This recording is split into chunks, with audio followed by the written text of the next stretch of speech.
Bismillahirrahmanirrahim. Assalamualaikum warahmatullahi wabarakatuh.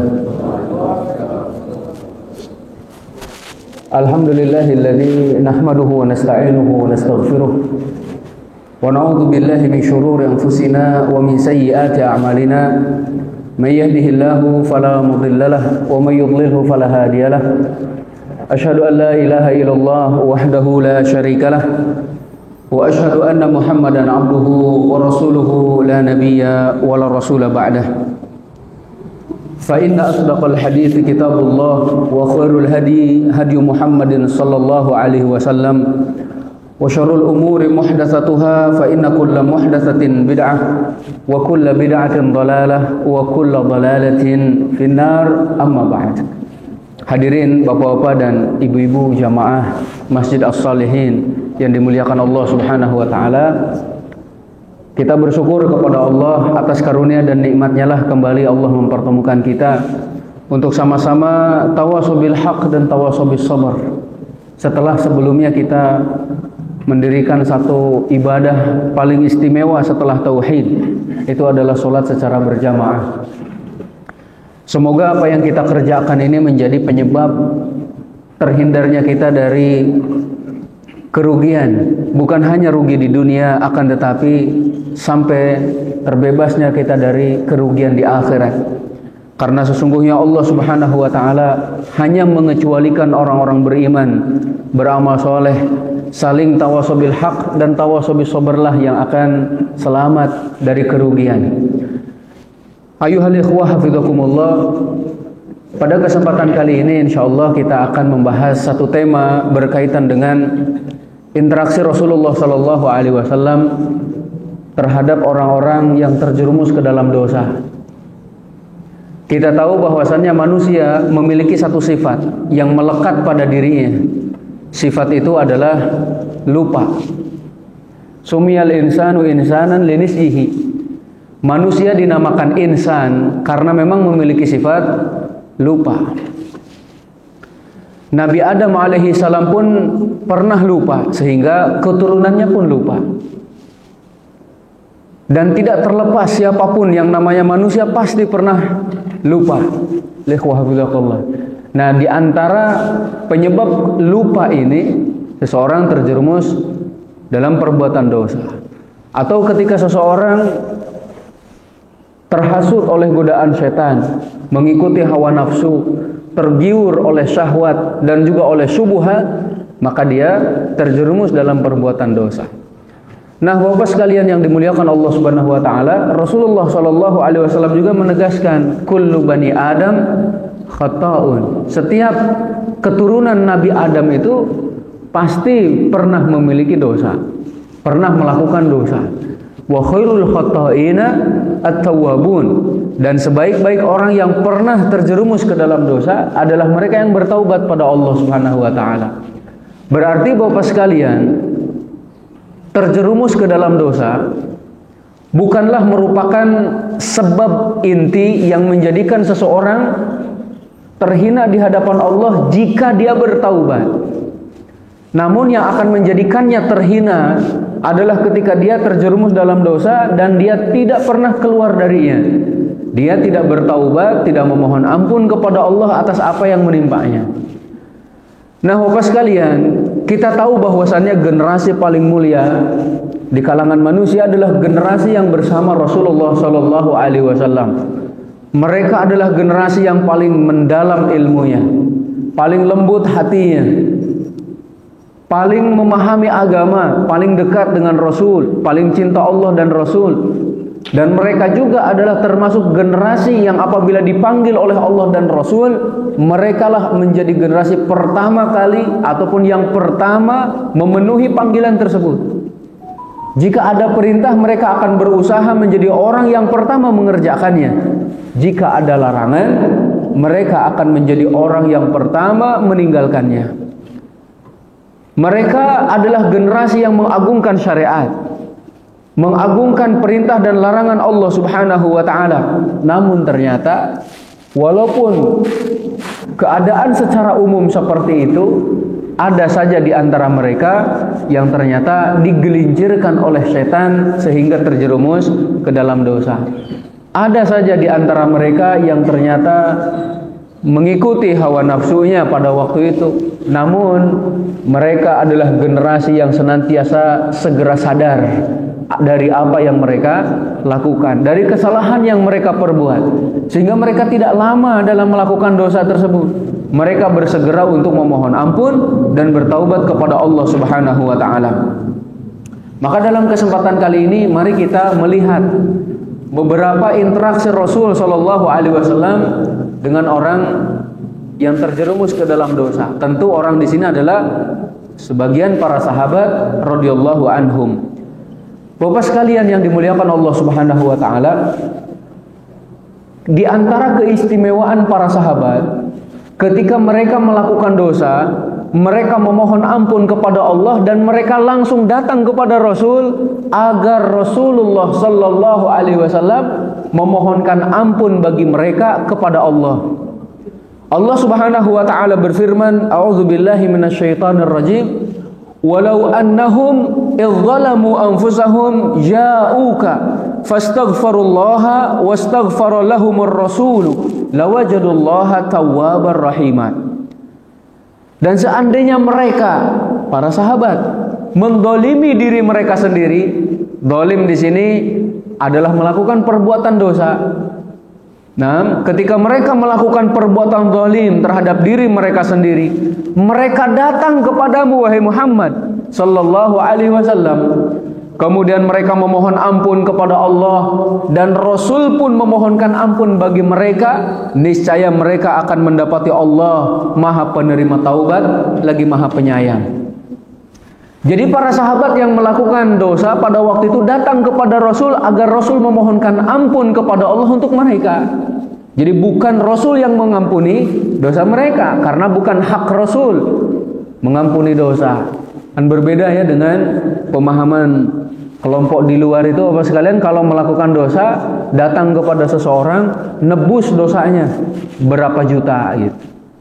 Sampai ada cerita Bapak sekalian yang dimuliakan Allah Subhanahu wa taala, dia datang kemudian dia bertanya, "Bapak, apakah Bapak jual kapling di surga?" "Oh iya, saya jual. Sekian per meter," gitu.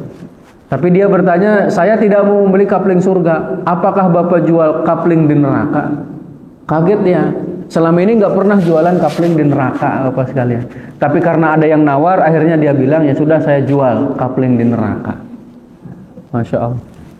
Akhirnya dia bilang, "Berapa?" "Semuanya saya beli. Sekian harganya." Dibeli oleh dia. Setelah dibeli, dia ceramah di hadapan manusia, "Wahai manusia, kapling neraka sudah semuanya saya beli. Tidak boleh ada yang masuk ke dalamnya. Makanya kalian tidak perlu lagi beli kapling di surga." Ini di luar Bapak sekalian ya. Nah ini sekali lagi Bapak sekalian hanya perbedaan dengan para sahabat ketika datang kepada Rasul, bukan agar Rasul mengampuni mereka, tapi memohonkan ampun kepada Allah atas kesalahan-kesalahan yang mereka perbuat. Nah, ini adalah keistimewaan para sahabat, langsung datang kepada Rasul agar Rasul memohonkan ampun kepada Allah. Bapak sekalian, bagaimana interaksi Rasul terhadap mereka yang terjerumus ke dalam kesalahan tersebut? Yang pertama, Bapak sekalian, Rasulullah Shallallahu Alaihi Wasallam adalah orang yang sangat lemah lembut, orang yang sangat penyayang terhadap manusia. Beliau mengedepankan rasa kasih sayang tersebut, namun juga beliau menjelaskan buruknya perbuatan dosa. Rasulullah Shallallahu Alaihi Wasallam terkadang menggunakan alasan akal, alasan logis yang masuk akal itu Bapak sekalian untuk menjelaskan perbuatan dosa tersebut. Sebagai contoh dari Abu Umamah Al-Bahili radhiyallahu anhu, beliau menuturkan bahwasannya ada seorang pemuda datang kepada Rasulullah Shallallahu Alaihi Wasallam. Kemudian dengan terang-terangan pemuda ini menyatakan, "Ya Rasulullah, idzan li bizina." "Ya Rasulullah, izinkan aku untuk berzina." Jadi bayangkan ya, pada waktu itu para sahabat ada, termasuk Abu Bakar, Umar dan yang lainnya. Biasanya kalau Rasul ada, Abu Bakar dan Umar itu ada Bapak sekalian. Maka para sahabat yang lain Bapak sekalian mencela perbuatannya, perkataannya itu, kok berani-beraninya mengatakan hal tersebut kepada Rasulullah Sallallahu Alaihi Wasallam. Lalu kemudian mereka juga menyatakan cukup, berhenti. Sampai Rasul sallallahu alaihi wasallam mengatakan, dekatkan pemuda itu kepada saya. Setelah didekatkan, Rasulullah SAW bertanya, atuhibbuhu li ummika? Hai pemuda, apakah kamu ingin ada seseorang yang menzinai ibumu? Kata pemuda itu, la wallah, saya tidak suka demi Allah itu. Ja'alanillahu fida'aka, semoga Allah menjadikanku sebagai tebusanmu. Saya tidak mau kalau ada orang lain berzina dengan ibuku. Maka kata Rasulullah SAW, walan nasu yuhibbunahu li ummahatihim.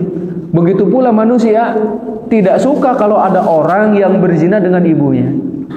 Apa tuhibbuhu libnatika? Apakah kamu ingin anak perempuanmu itu dizinai orang? Kata laki-laki ini, pemuda ini, tentu tidak ya Rasulullah, semoga Allah menjadikanku sebagai tebusanmu. Kata Rasul, begitu juga manusia, mereka tidak ingin anak perempuannya dizinai orang. Apakah kamu ingin ada seseorang yang berzina dengan bibi dari jalur ayah? Kata pemuda itu, tentu tidak ya Rasulullah, semoga Allah menjadikanku sebagai tebusanmu. Begitu pula manusia tidak suka bibi dari jalur bapaknya dizinai orang. Apakah kamu ingin ada orang yang berzina dengan bibi dari jalur ibumu? Kata pemuda itu, tentu tidak ya Rasulullah, semoga Allah menjadikanku sebagai tebusanmu. Begitu pula manusia tidak ingin ada orang yang berzina dengan bibi dari jalur ibunya. Maka Rasulullah SAW kemudian meletakkan tangannya di dada pemuda tersebut dengan menyatakan, Allahumma gfir dzambah wa tahhir qalbah wa hassin farjah. Ya Allah, ampuni dosanya, sucikan hatinya, kemudian jaga kemaluannya. Masya Allah, 3 doa ini sangat istimewa Bapak sekalian. Yang pertama, mohon agar diampuni dosa. Yang kedua, disucikan hati. Yang ketiga adalah dijaga kemaluan. Dan kita mengetahui dalam firman Allah Subhanahu wa taala dalam surat An-Nur itu ya, katakan kepada laki-laki yang beriman agar mereka menundukkan pandangan, menjaga kemaluan ya, karena menjaga pandangan itu lebih menjaga kepada kemaluan. Dan itu adalah lebih suci bagi mereka. Masya Allah. Jadi menjaga pandangan akan menghalangi seseorang dari berzina, dan itu menunjukkan kesucian hati. 3-tiganya disebutkan Bapak sekalian. Alihu hafizakumullah. Sehingga para ulama pun menjelaskan kenapa didahulukan pandangan mata. Karena dari mata turun ke hati katanya ya, baru turun lagi. Alihu hafizakumullah. Karena itulah Bapak sekalian, jagalah pandangan kita ya. Kemudian Bapak sekalian yang dimuliakan Allah Subhanahu wa taala, jika terkumpul pada diri seseorang, yang pertama rasa takut kepada Allah, kemudian yang kedua alasan secara logis kenapa kita harus meninggalkan perbuatan maksiat itu, maka hal ini akan menjadi benteng paling kuat yang menghalangi seseorang dari perbuatan maksiat. Kita tidak ingin diperlakukan oleh manusia seperti itu, maka kita pun tidak memperlakukan mereka dengan seperti ini ya. Perlakukanlah manusia sebagaimana kita ingin diperlakukan seperti itu oleh mereka. Kalau kita ingin manusia menghormati kita, maka kita hormati mereka. Kalau kita ingin dibahagiakan oleh manusia, bahagiakan manusia. Kalau kita tidak ingin disakiti oleh manusia, jangan menyakiti manusia, termasuk dalam perbuatan dosa. Kalau tidak ingin keluarga kita ada yang dizinai orang, jangan menzinai orang. Na'udzubillah min dzalik. Dan disebutkan dalam riwayat ini, setelah mendengar nasihat dari Rasulullah Shallallahu Alaihi Wasallam, pemuda ini langsung meninggalkan perzinaan. Sampai ada yang menyatakan, ketika sebelum bertemu dengan Rasul, tidak ada perbuatan yang paling dicintai oleh pemuda ini kecuali zina. Namun ketika keluar dari majelis Rasul, tidak ada perbuatan yang paling dibencinya kecuali zina. Nah, dari cerita ini Bapak sekalian, kita melihat betapa sayangnya Rasul terhadap umatnya. Betapa lemah lembutnya Rasul terhadap para sahabat. Rasul tidak langsung mencelanya. Rasul tidak kemudian memojokkannya ataupun bahkan menghinakannya. tapi Rasul mengajaknya berbicara. Masya Allah. Allah Subhanahu wa taala menyifati Rasulullah sallallahu alaihi wasallam itu adalah dengan lembut hatinya. Allah berfirman, "Fabima rahmatin minallah linta lahum walau kunta faddan ghalidhal qalbi lam faddu min hawlik fa'fu anhum wastaghfir lahum." Jadi karena rahmat dari Allah kamu berlaku lemah lembut. Seandainya engkau berlaku kasar, keras hati, niscaya engkau akan mendapati manusia itu lari dari sisimu. Akan tetapi maafkanlah mereka, mohonkanlah ampun bagi mereka. Nah, Bapak sekalian, di antara pelajaran dari ayat ini bahwa memang sifat yang melekat pada Rasul Shallallahu Alaihi Wasallam adalah lembut hatinya, lembut perkataannya. Sampai Abdullah ibni Amr ibn al-As, beliau menuturkan bahwa beliau mendapati sifat Rasul yang akan diutus di akhir zaman di dalam kitab-kitab sebelumnya, baik itu dalam kitab Taurat, Injil, dan yang lainnya itu, beliau mendapati tertulis di dalam kitab tersebut, annahu laisa bifaddin wala ghalidhin wala sakhabin bil aswaq wala yajzi bis sayyi'ati sayyi'ah walakin ya'fu wa yasfah. Jadi sifat Rasul akhir zaman itu adalah dia yang tidak berlaku kasar, tidak keras hatinya, tidak suka berteriak-teriak di pasar, dan juga tidak membalas keburukan dengan keburukan, akan tetapi selalu memaafkan dan berlapang dada. Bapak sekalian yang dimuliakan Allah Subhanahu wa taala, nah ini ya, jadi sifat Rasul sudah jelas, selalu memaafkan, berlapang dada. Dan juga pelajaran yang lainnya Bapak sekalian, jika ada di antara hadirin yang selama ini Allah mudahkan untuk berlaku lemah lembut ketika berbicara dengan kalimat-kalimat yang santun, maka ingat Bapak sekalian, itu adalah rahmat dari Allah, bukan karena kecerdasan kita, bukan karena ilmu kita, bukan karena kepandaian kita, akan tetapi rahmat dari Allah. Sehingga Allah menegaskan, fabima rahmatin minallah lintalahum. Karena rahmat dari Allah, kamu berlaku lemah lembut. Bersyukurlah kepada Allah atas karunia tersebut, Bapak sekalian. Yang kedua, Bapak sekalian, interaksi Rasul dengan mereka yang terjerumus ke dalam dosa dan kemaksiatan. Rasulullah Shallallahu Alaihi Wasallam menunjukkan kepada mereka amalan soleh yang dengannya dapat mengampuni ataupun menghapuskan kesalahan-kesalahan yang diperbuat. Jadi selain menasehati, selain mendoakan, selain berlemah lembut, selain menjelaskan, juga ditunjukkan perbuatan baik yang akan menutupi kekurangan dan dosanya. Disebutkan dari Abdullah ibn Mas'ud radhiyallahu anhu, beliau menyatakan, datang kepada Nabi Shallallahu Alaihi Wasallam seorang laki-laki. Kemudian laki-laki ini menyatakan, ya Rasulullah, inni alajtu imra'atan fi aqsal Madinah. Saya mengobati seorang perempuan di ujung kota. Di ujung-ujung kota itu. Tapi kemudian karena saya tergoda oleh perempuan tersebut, saya menciumnya, saya memegangnya gitu ya, tanpa berzina dengannya. Saya menyesal ya Rasulullah. Ya, menyesal. Ya kan benar, datang kepada Rasul ngaku itu. Ya Rasulullah, fa ana hadza faqdi fiyya ma syi'ta. Sekarang saya serahkan diri saya ini kepada engkau ya Rasul, silahkan hukum. Masya Allah. Jadi beliau mengakui dan menyesal. Umar bin Khattab yang hadir pada waktu itu, beliau menyatakan, wahai fulan, Allah telah menutupi dosa-dosamu, kenapa kamu malah menyingkapnya? Lalu Nabi Muhammad SAW tidak membalas apa yang ditanyakan oleh laki-laki ini.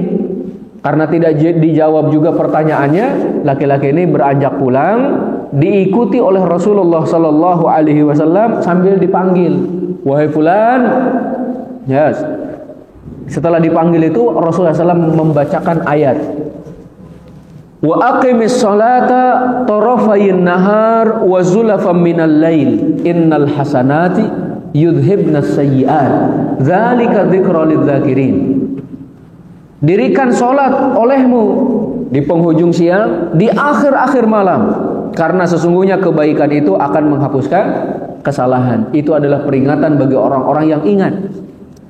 Jadi laki-laki ini diperintahkan untuk qiyamul lail, diperintahkan untuk menjaga sholatnya Bapak sekalian, karena hal ini akan menghapuskan dosa-dosa yang diperbuatnya.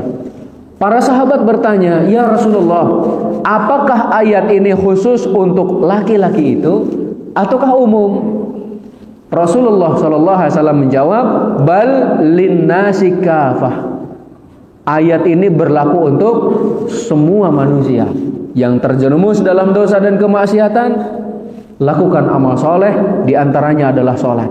Namun bukan perintah untuk melakukan dosa lalu setelah melakukan dosa sholat. Jadi ya Bapak sekalian, ini bukan membolehkan dosa ya baru kemudian sholat, karena ada tafsir jalan lain Bapak sekalian, bukan jalan lain. Ada tafsir jalan lain yang ketika membahas ayat ini mereka menyatakan berarti boleh mencium wanita yang bukan mahram dengan syarat nanti malam qiyamul lail. Ini kan jalan lain Bapak sekalian ya. Jangan disalahpahami. Karena itu Bapak sekalian, dalam memahami Al-Quran, dalam memahami sunnah, kita perlu satu pemahaman, yaitu adalah pemahaman salafus saleh, pemahaman sahabat, tabi'in, tabi'ut tabi'in, dan yang mengikuti mereka dengan kebaikan. Kata Imam Ahmad radhiyallahu rahimahullahu taala, wa aslu sunnati indana, gitu ya. Jadi pondasi sunnah menurut kami adalah mengikuti apa yang ada pada para sahabat dari pemahaman-pemahamannya. Kenapa Imam Ahmad langsung menyatakan pemahaman sahabat adalah pondasi sunnah kami? Beliau tidak menyatakan pondasi kami adalah Al-Quran dan Sunnah, lalu kemudian pemahaman salaf contohnya, tapi langsung kepada pemahaman salafus saleh. Karena banyak golongan yang mengatakan kami berpegang kepada Al-Quran dan Sunnah. Karena itu Imam Ahmad langsung menunjuk kepada pemahaman salafus saleh yang tentu tidak meninggalkan Al-Quran dan As-Sunnah. Alikhwa hafizakumullah. Kemudian ayat tadi kan menyatakan innal hasanat yudhibna sayyi'at. Sesungguhnya kebaikan itu menghapuskan kesalahan. Kesalahan apa? Dosa yang seperti apa? Ternyata kata para ulama, dosa-dosa kecil. Karena kalau dosa-dosa besar harus disertai dengan taubatan nasuha, Bapak sekalian. Contoh perbuatan-perbuatan amal soleh yang dengannya dihapuskan dosa-dosa kecil itu, Rasulullah Shallallahu Alaihi Wasallam bersabda, as-salawatul khamsu wal jumu'atu ilal jumu'ah wa ramadan ila ramadan mukaffiratun lima bainahunna idajtunibatil kabair. Salat yang 5 waktu, Jumat ke Jumat yang setelahnya, Ramadan ke Ramadan setelahnya, adalah menghapuskan dosa yang terjadi di antara keduanya selama dijauhi dosa-dosa besar. Nah Bapak sekalian yang dimuliakan Allah Subhanahu wa taala, itu interaksi yang kedua yang dilakukan oleh Rasulullah sallallahu alaihi wasallam. Yang selanjutnya, Rasulullah sallallahu alaihi wasallam sangat berhati-hati untuk menjatuhkan hukuman kepada para pelaku dosa. Jadi tidak langsung dihukum, tidak langsung dirajam ataupun dicambuk, tidak. Rasulullah SAW sangat berhati-hati. Bahkan terkadang Rasulullah Shallallahu Alaihi Wasallam memerintahkan orang tersebut untuk menutupi dosa dan kesalahannya, memohon ampun kepada Allah dan bertaubat antara dirinya dengan Allah. Sebagai contoh dari riwayat, contohnya Buraidah ibni al-Husayb. Buraidah ibni al-Husayb ini menuturkan bahwa datang kepada Rasulullah Shallallahu Alaihi Wasallam Ma'iz ibni Malik, seorang sahabat mulia ini datang kepada Rasul. Beliau menyatakan, ya Rasulullah, tahhirni, ya Rasulullah, sucikan aku. Rasulullah Shallallahu Alaihi Wasallam menyatakan, waihak, irji, fastaghfirillah, wa tub ilaih. Celaka kamu, pulang sana, gitu ya. Ini kalau kata kita, pulang, mohonlah ampun kepada Allah, bertaubatlah kepadanya. Ma'iz kemudian pulang. Belum jauh beranjak dari Rasul Sallallahu Alaihi Wasallam, balik lagi, ya Rasulullah, tahhirni, ya Rasulullah, sucikan aku.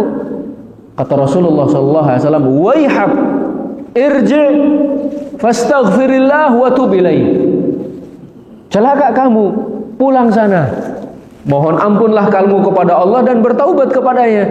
Maiz kemudian pulang, belum jauh beranjak dari hadapan Rasul sallallahu alaihi wasallam, beliau kembali lagi dan menyatakan, "Ya Rasulullah, tahhirni." Sampai 3 kali Bapak sekalian. Beliau bertanya seperti itu, "Ya Rasulullah, sucikan aku." Disuruh pulang lagi, balik lagi. Nah, ini di kali yang keempat dia menyatakan, "Ya Rasulullah, tahhirni, sucikan aku." Baru Rasulullah SAW bertanya, "Dosa apa yang harus aku sucikan darimu itu? Ataupun atas apa harus disucikan engkau ini?" Laki-laki ini menyatakan, "Minaz zina, saya sudah berzina ya Rasulullah. Saya bertaubat kepada Allah, saya memohon ampun kepadanya, tapi saya ingin disucikan." Jadi Maiz memilih untuk disucikan. Rasulullah Shallallahu Alaihi Wasallam bertanya kepada teman-temannya, kepada kaumnya, kepada masyarakatnya, "Amajnunun huwa?" Orang ini gila enggak itu? Kata kaumnya itu, "Enggak ya Rasulullah, waras orangnya." Rasulullah Shallallahu Alaihi Wasallam bertanya lagi, "Asyariba khamran?" Laki-laki ini mabok enggak? Maju seseorang dari mereka, kemudian mencium bau mulutnya.